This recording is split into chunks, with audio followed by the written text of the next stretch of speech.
From bridges to skyscrapers to apartment buildings, when a construction company or an engineer takes shortcuts and fails to perform their job properly, collapses can occur in the blink of an eye. I'm your host, Brian Wagner, a licensed professional engineer, and in this episode of the Engineering Quality Control Podcast, we'll be talking with Eugenio Jaramillo, quality control auditor, expert witness, corporate trainer, public speaker, and published author about structural collapses over the past few years and what caused them, and the need to establish a quality control agency to enforce nationwide quality management systems. So let's jump right in.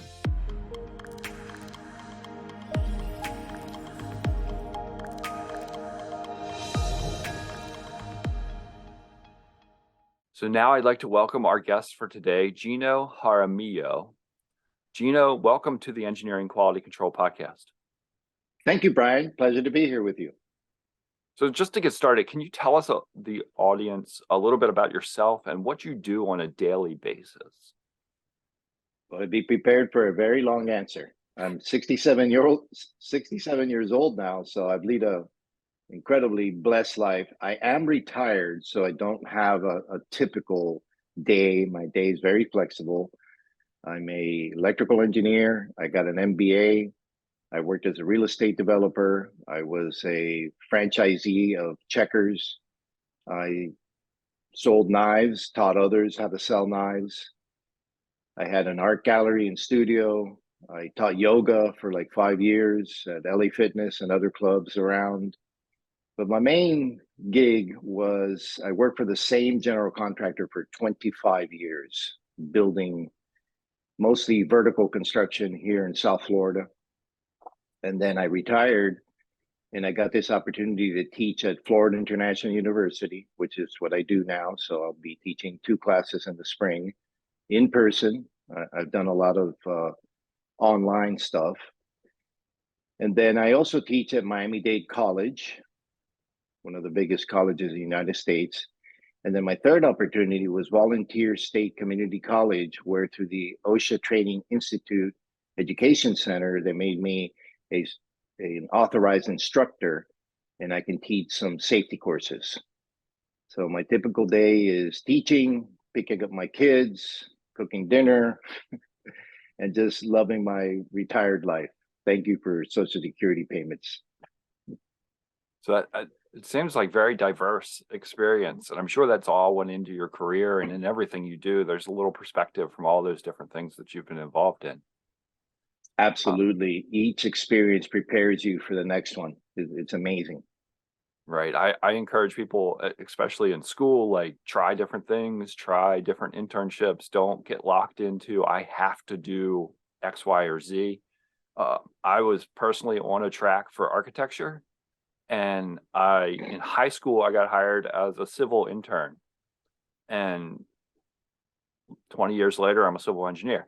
So nice. It kind of pivoted everything just because of an opportunity, which really opened my eyes to a new world that I had never even thought about.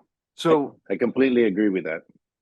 So working in South Florida for the past 60 years in vertical construction, can you talk a little bit about maybe some history, maybe some not so good history as far as like collapses or issues that you've come across or experienced? Sure. I was ready for this question. Here's my observation. The 60 years happens to be that this December 25th, my parents migrated to the United States and they settled into Miami, brought me and my 5 siblings here. So our whole family's here, been here for 60 years come this December 25th. But I made an observation because I live in a certain part of Miami. It's a suburb. It's called Doral. I've since moved out after 20 years, but I live in Miami, in the western portion of Miami. And what I noticed is that in the last 10 years, just 10 years, there were 3 major collapses that happened all around me. And I'm like, wow, if you were to put 3 pins on a map, it would make a triangle. And I live in the middle of that triangle. So the first one was Miami-Dade College, another campus of Miami-Dade College, had a parking structure that was coming up, and they did not grout the bottom of the columns, and they depended on some temporary tack welding to hold up some panels. This was a prefabricated garage, and the crane kind of nicked a column that didn't have the grout, and the grout hit another one, a little domino effect. Sadly, they had some people working underneath, and so 4 workers were killed. The next event that happened, and I was very intimately aware of this project because the firm that I worked for 25 years was the design builder for a new pedestrian bridge connecting a little city that we call here Sweetwater to the university so that the students could walk safely across a 6-lane highway. There's traffic signals and whatever, but kids have been hit, so they came up with this pedestrian bridge idea. And one Thursday morning, or Thursday afternoon, actually, they were working on the bridge while the traffic was still flowing, which was a huge mistake. It collapsed like a tape. You ever hold a tape measure and you extend it out too far and the tape measure just kind of kinks and bends? That's what it looks like if you look at any of the videos. And it killed 6 people. 5 of them were from the public. One of them happened to be a young lady that was a student, 19 years old at the university. They've now erected a bronze statue of her. And one was a worker. And it injured 10 others. All told, probably $150 million loss. Next, last June, we had some heavy rains, and there was a condominium, well, several towers called the Champlain Towers in Surfside. There's 4 buildings, I think it was. And there's videos of that too. It's super scary. During that rainstorm, you could see one tower kind of just start shrinking down on itself, and it topples the other tower. And then since that, they've now taken down the whole thing. So that one killed 98 people. So between those 3 accidents in just 10 years, you're talking 98 plus 6 plus 4, 108 people perished. And this has just been in the last 10 years. So that got me thinking about, well, they got to do something about this. And I'll talk more about that when you ask me the questions. So, well, first of all, I wanted to go back to, so your family immigrated on Christmas? On Christmas Day, we were actually slated to leave Christmas Eve, but the flight was delayed. So we ended up landing here December 25th, 1962. So that turned out to be a great Christmas gift. Oh, it was fantastic. I always joke around that if my parents had stayed in Colombia, where I'm from originally, I might have ended up being a priest. So you mentioned one, we wanted to talk a little bit more about the Champlain Towers.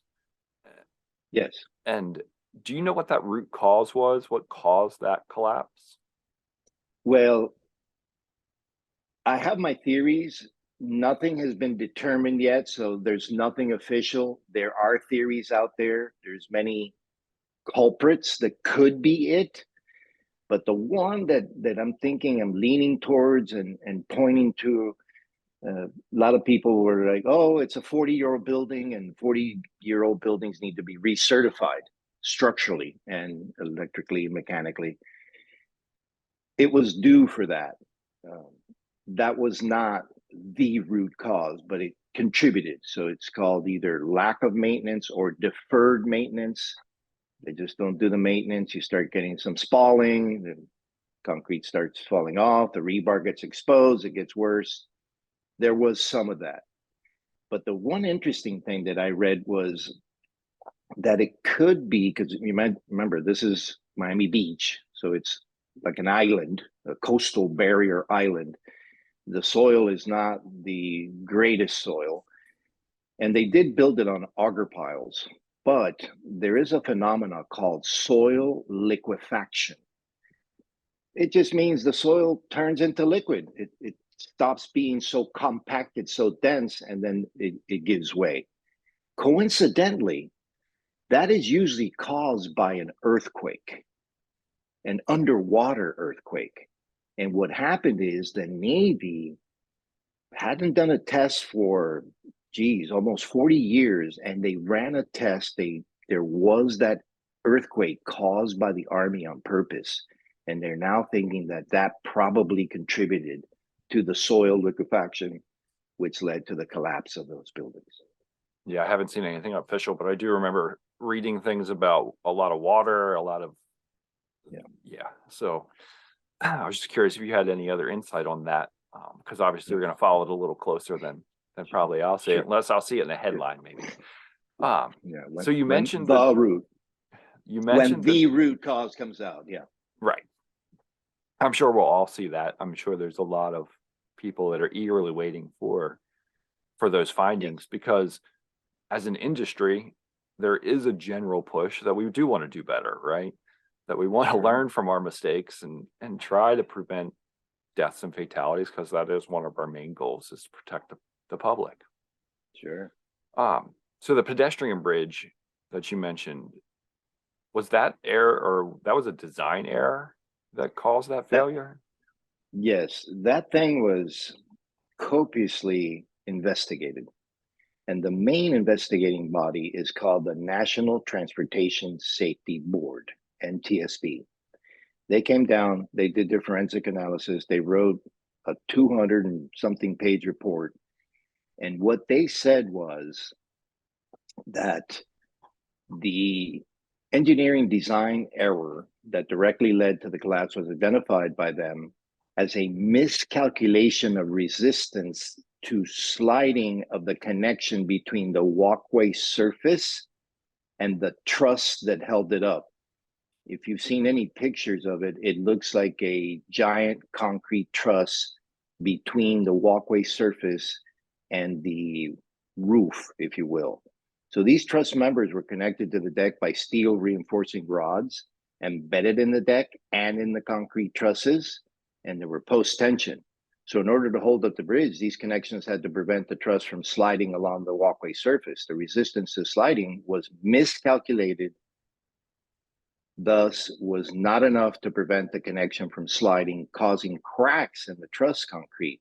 And these are cracks that the company noted, and they were 40 times larger than the acceptable width of a crack. So as the cracking enlarged, it ultimately caused the complete disconnection of the truss to the walkway connections, leading to the collapse. However, and I agree with this statement by the New York Times, they concluded that the chief probable cause was the design by FIG engineers, and that every company, institution, and agency involved in the project was partly to blame for the bridge collapse. Where was FIU? Where was the Department of Transportation? Where were the inspectors? Where was the engineering company?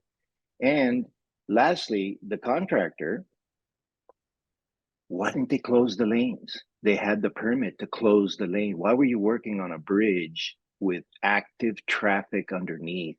That was the crazy part. You would have had two stories. A bridge collapse in South Florida. Oh, wow. Oh, my. Oh, me. No big deal. But a bridge collapses and kills 6 people, injures 10 others, and closes the road, which the whole point of doing an accelerated bridge construction project is to minimize the impact of the traffic for the time that it was erected. And they did that. You know, it's like it took them 4 hours to truck it over from the side of the road on top of the 2 piers that they built. Yeah, but when it collapses, it closes the road for a lifelong time. Oh yeah, it was several days before they cleared all that rubble. And they have to do it gingerly. You know, there's people underneath, there's forensic evidence that needs to be preserved. So Right. it took a while. Were they working on fixing the cracks when it failed, or were they fixing something else? They were trying to, remember, it was post-tension cables that during the course of building it and moving it, they tightened it, they loosened it, and then they were retightening it. So they thought that by pulling on the cable that it would kind of bring the cracks back together. Yeah. But that caused the failure. Yes, sir. So you mentioned the statement from the New York Times, right? New York Times in the case of that circumstance. But can we talk about watchdogs? So the definition of a watchdog is a person or committees whose job is to make sure that companies do not do illegal or irresponsible things. In your opinion, why would you say that we need an industry watchdog for the building industry? Here's what I realized, and I spoke at the Advancing Construction Quality Conference, and this idea was widely received, surprisingly well received.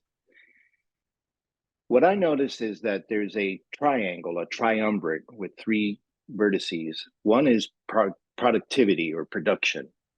We're all good at that. And then there's safety and there's quality. Productivity has been around for at least a century, maybe more. We're good at that. We can make anything from airplanes to automobiles to spaceships. We grow enough food. I mean, we're good. We can make stuff. So there's a guy named Joseph M. Juran, a famous American engineer, that he said that the 20th century was the century of productivity, but the 21st century will be the century of quality. So I got looking at OSHA for the safety portion.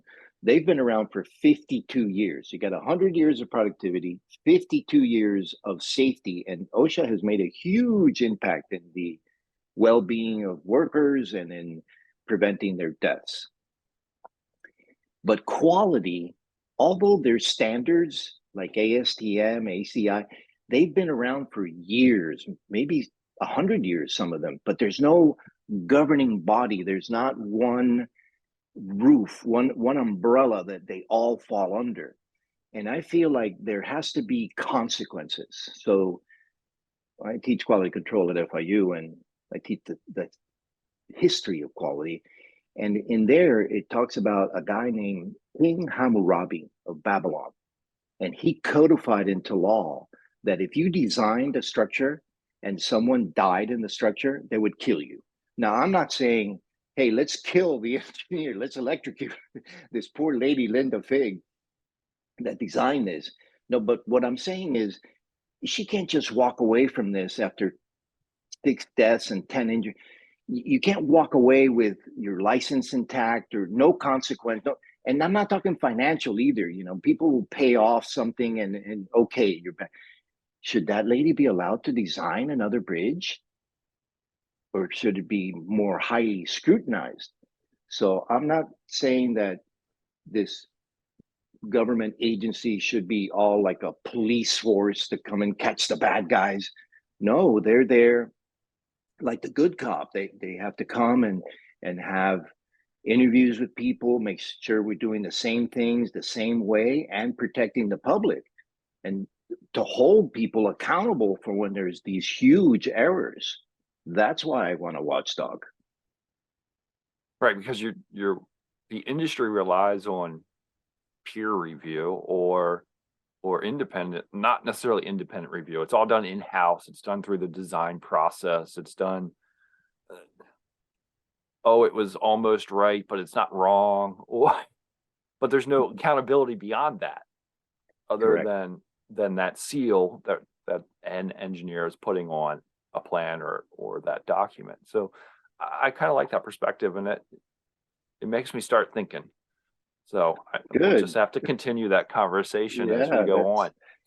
that's what I'm trying to leave that as my legacy, that somehow this lowly adjunct professor came up with this nutty idea, the nutty professor. And when I said that to a group of professional quality control executives, managers, whatever title you want to give them, they were like, wow. This one lady said to me, Gino, your presentation is exactly why I came to this conference. You know, everybody else has all these pretty pictures and all this stuff. No, I was telling the truth and reality and to do something about it, because 3 collapses in 10 years in my neighborhood, in my backyard, that really impacted me.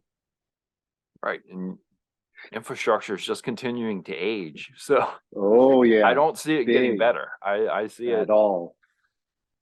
getting worse, unfortunately. Worse, yeah. And then we get into, the government funding, and then the things that get priority are not necessarily the things that need it. And we do have aging infrastructure, and there's been a lot of deferred maintenance. They don't maintain them, and that could make them fall. Right. So, I mean, we can talk about this from like the perspective of now or the perspective at construction, or both, wherever you want to go with this. But what strategies do you believe should be implemented to reduce these failures and help protect the public? I think that there has to be first that watchdog agency to congeal it. I think that we need to use artificial intelligence a lot more to check it. We now have BIM, we have BIM Live, and I think we need to do more checking. There are safety factors, as you know, as a civil engineer, introduced into all design, maybe 30%. Maybe that safety factor goes higher. We do need to educate and train people on what to look for. And especially after the building is done, these days owners are spending a lot of money getting LEED certified and all that happy stuff. But are they really getting the value? Are they really getting a building that's maintainable and less of an issue for the humans that occupy it? So I think maintenance personnel are vital to this whole process. They have to maintain their product. I work on Hurricane Irma claims, and I had a condo in Brickell that suffered some damage because of Hurricane Irma.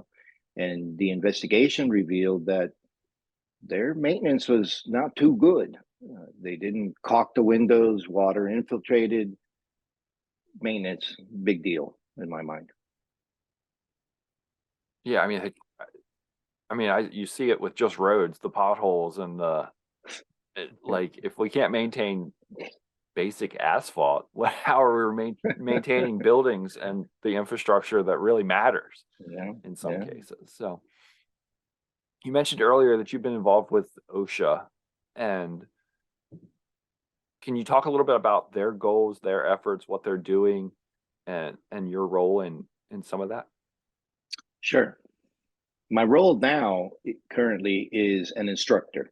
So I am authorized to teach the OSHA 10-hour and 30-hour courses because, excuse me, I have the 500 and the 510 certification. I'm also teaching an electrical hazards course. I teach fall protection. I teach recognizing other types of hazards. That's the main thing, is recognizing hazards. Because really, hazards are not the big deal. It's the unsafe act. So people work unsafely. They know they should be wearing a hard hat. They know they shouldn't climb up a ladder to the top rung. They know all these things, but still they work unsafely. Now, OSHA, as I mentioned earlier, is 52 years old now, signed into law back in the 70s by Richard Nixon. And they've made an impact. They've identified chemicals that are toxic to humans, in some cases lethal, could kill you. They cause cancers.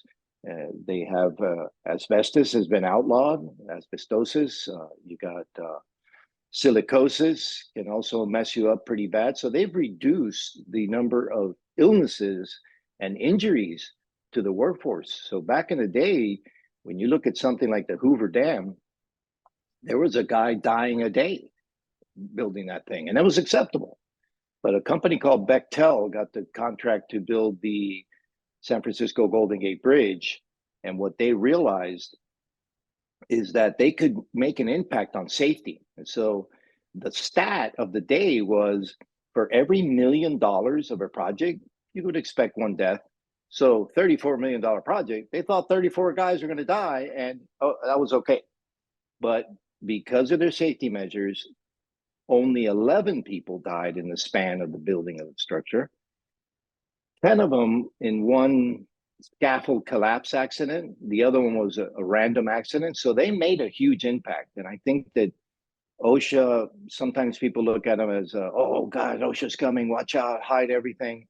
No, you have to be open about this. And the more people are aware about safety and now I'm trying to increase aware on quality, then the better it's going to get. And quality, by definition, is a continuous improvement process. Right. It never stops. It never finishes. Never stops. Never. So how can engineers or engineering firms learn from OSHA and even get involved with OSHA? I know it, like you said, it's that, oh, they're here or they're coming. We need to make sure we're doing everything now. But like in an ideal world, we're all learning from that and getting involved with them. What suggestions do you have?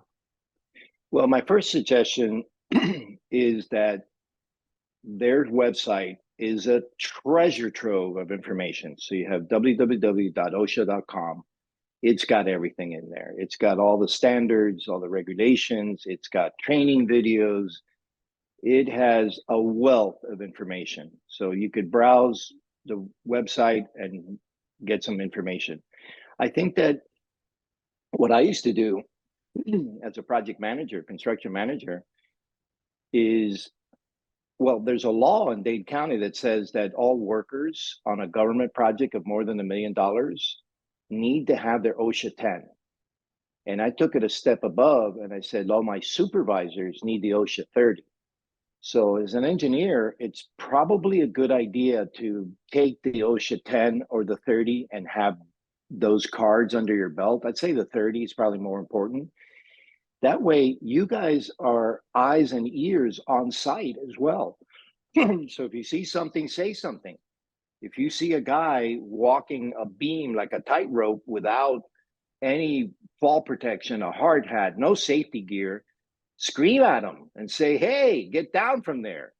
So recognition of hazards and unsafe acts would be beneficial for engineers, I think.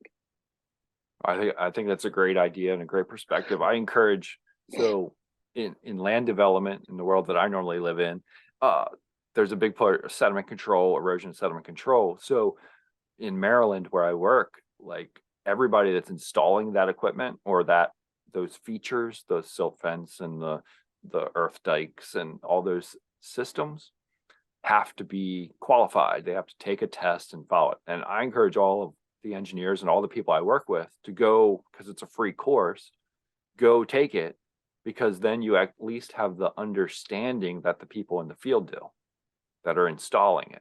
And you're saying the same kind of thing with the OSHA, that like they may only go on job sites once or twice here and there, but to have that knowledge and that perspective, even when you're doing design and you're thinking through, how does a contractor execute? How do they safely build this? You're giving them those perspectives and ideas, and I think that's a great thing. Yeah, OSHA may never come on your site. There's only 4 reasons why OSHA would come: if there's a fatality, if there's a really bad accident, if they see imminent danger, or somebody blows the whistle and say, hey, that guy's doing something bad. Those are the only 4 reasons they come. Right. But sometimes they have planned inspections. Like we've had some crane collapses, and coincidentally, on I-95, which is our main highway here in South Florida, they were putting up some light poles, really tall concrete light poles, and a crane had it. The crane toppled. The light pole came down, and it hit a man lift bucket. 2 men were in it. One of them's now in critical condition, and it closed down the road for hours. It was a really bad traffic jam. So when they saw these crane collapses, they say, hey, we got to beef up our crane standard. And they started inspecting cranes more thoroughly. So I want to be courteous of your time, and we don't want to take too much of your time because I know that you do have other things to do. We'd like to include in each podcast episode what we call the power of experience segment. Maybe it's something that you wish you knew, something you did earlier, like that you know now that you wish you knew earlier in your career, any of that kind of perspective. Can you share a little nugget of information maybe? Absolutely. I thought long and hard about this, but what I came up with is your company owns your job, but you own your career. And it's up to you to take care of your career. No one's going to take care of it for you. So I'm a huge proponent of, you can call it professional development, career development, personal development. Just use the word development. Develop yourself. Add value to yourself so that you can add value to your company. Because you never know. After 25 years, I was let go. They, not because of my performance or anything. They just had some financial troubles. 25 years of loyal service with integrity and honesty, and good night. See you later. And I became a consultant. So I always turn lemons into lemonade. And I couldn't be happier with my life right now. I'm independent. I can do whatever I want. I consult. I do quality audits. I speak in public. I teach. I make art. I'm happy. I think that's a great perspective and a great, yeah. I don't even know what to say to that other than you definitely have the wheels turning in my head. Yeah, it's quite a shocker when I tell people that line about the company owns your job and you own your career, so take care of it.